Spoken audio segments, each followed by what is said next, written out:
As you probably know, the One Punch Man anime has finally returned after 7 long years. But now that it's airing, it's getting an insane amount of hate, almost at the level of Nanatsu no Taizai. However, it seems like the next episode, number 5, might be the one that shuts everyone up, or at least that's what fans are hoping for. It's already been a month since One Punch Man came back, and honestly, nothing that interesting has happened so far, aside from a few moving NPCs, as the internet likes to say. And to be fair, I kind of agree that there's reason to complain. Still, people are bashing the show even though everyone knows that this One Punch Man season had less than 3 years of production time. Just imagine the overwork and setbacks the Japanese animators had to face to bring this anime back for a 3rd season. But anyway, that's not what we're here to talk about. Right now, we're here to talk about the next One Punch Man episode, which airs on Sunday, November 9th. A lot of fans, myself included, have high hopes for it, especially after the god-tier edited Goro vs. the Monsters. It's like I woke up from a night. Please, JC staff, don't lead us down.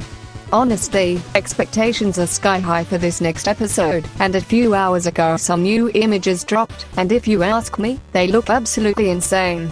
Epic, really. Especially the designs of Erica and the monster dog that Goro will be fighting. If you don't know roughly what's going to happen in the next episode, here's a quick rundown without spoilers. First, after defeating Royal Ripper to save Terror, Goro and the kid stumble through the corridors trying to escape. Goro is completely beat up but stays alert, protecting the boy and wrapping him in Royal Ripper's bandages. As they get lost in the maze of the Monster Association's base, several minor monsters appear: Showerhead, Nibbleton, and Super Mouse, just some weird creatures trying to stop them.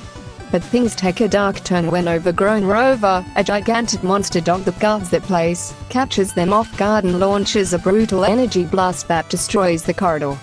Goro has to react immediately to protect Taya.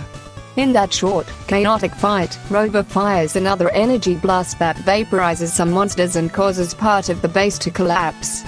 Goro uses his usual techniques to break through and keep moving with Terror, searching for an exit. Things get rough. The monster dog is incredibly strong, and Goro takes some heavy hits, but he still manages to keep the kid safe. After that, a chain of bigger fights unfolds. Goro starts clashing with stronger and stronger opponents within the Monster Association arc, killing or knocking out several minor executives and coming face to face with huge monsters like Platinum Sperm, Sage Centipede, and other bosses. Along the way, S-Class heroes also show up, sometimes to stop him, sometimes to fight the same monsters. In short, Goro goes from fighting small-time monsters to facing massive creatures and eventually top heroes.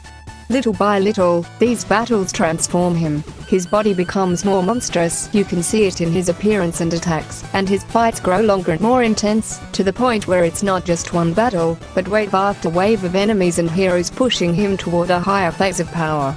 Later in the arc, there are key encounters where Goro directly clashes with heroes like Flashy Flash and Metal Bat, sometimes right in the middle of fights with monsters like Platinum Sperm or Sage Centipede.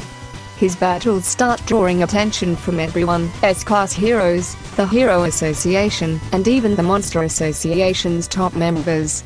Eventually, his story leads to massive showdowns, and a one-on-one with Saitama in the final stretch of the arc. The images shown below are from the upcoming episode, and according to many, myself included, this episode could be El punto se presenta.